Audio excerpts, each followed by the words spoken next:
Chapter 15, Ungreased Gears. For homework, Mr. Daniels said we have to write a paper describing how we feel about a short story he read today. He says there's no right or wrong answer. He just wants to know our thoughts. Part of my brain knows that this shouldn't be that hard. I would be able to tell him in 2 minutes how I feel about it, but I'll be celebrating another birthday by the time I get it written down. And when I do, he probably won't be able to understand it anyway.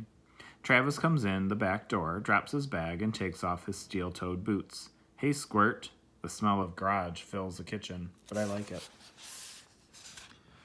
Hey, I say, trying to get the thoughts floating around in my head to land on the paper. I don't know why the things in my brain get lost on the way down my arm. Travis takes a carton of orange juice out of the fridge and drinks from it. Hello, Travis. Gross. He laughs at me. No one else will drink that now, you know. Good, he smiles. My plan is a success. He walks away, taking the whole carton with him. Travis? He stops in the hallway after taking another swig. Yeah? I know what his answer will be, but I ask anyway. I'm desperate. Can you help me? With that book stuff you're doing? He points using the carton. Yeah, I have to write something. Whoa, Allie. I can give you new spark plugs, change your oil, even rebuild your carburetor. But the writing? No can do. When it comes to that, my brain is like gears with no grease. Parts grinding together. Seriously, it ain't pretty. Please, you have to be better at it than me. He takes a deep breath. Can't you wait until Mom gets home?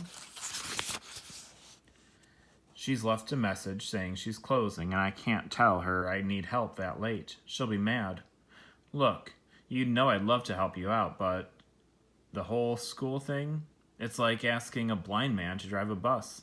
Besides, he says, sipping again, I'd rather eat a bag of hair.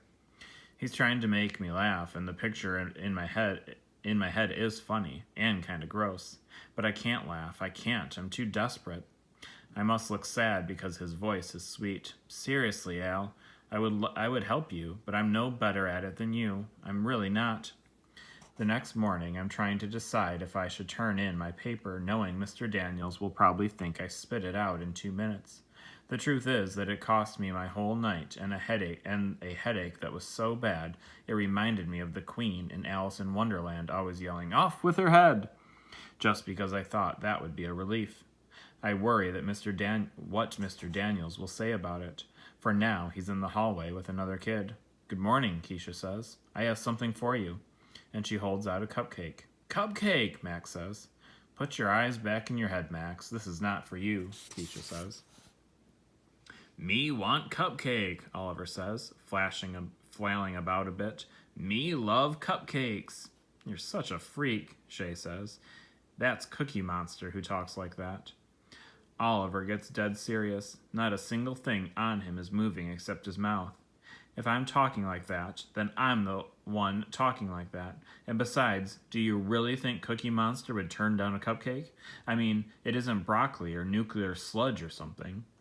You could tell him it's a big, tall cookie with frosting on it. He'd suck it down like a vacuum cleaner. I bet you he would. You want to bet me, do you? Jessica begins to speak, but Shay cuts her off with a look. No, I won't bet you. I won't bet on anything ever, and especially not with you.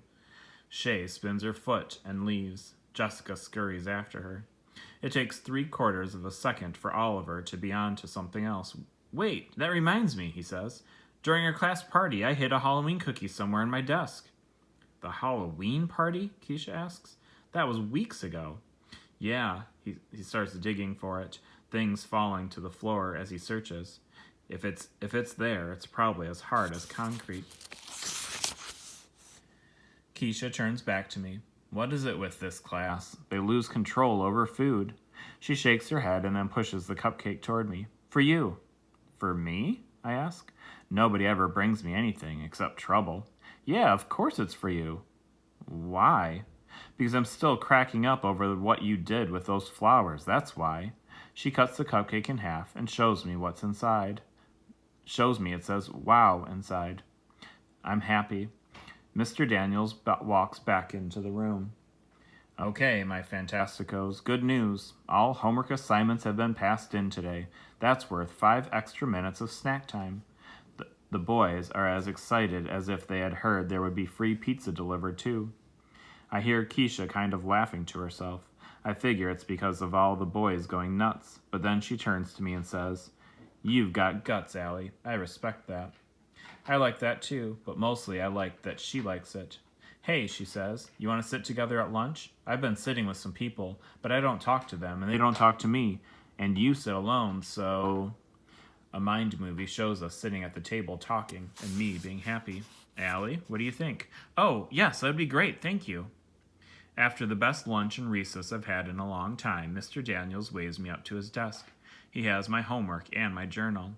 He's trying to look all happy and light, but I can see the seriousness underneath. "Hey, Allie, I'm glad you turned in your homework, and it's more than you usually write. That's great." I stay quiet. "I'm just wondering how long it took you to do your homework. I'm not going to ask you to make changes or anything. I'm just wondering."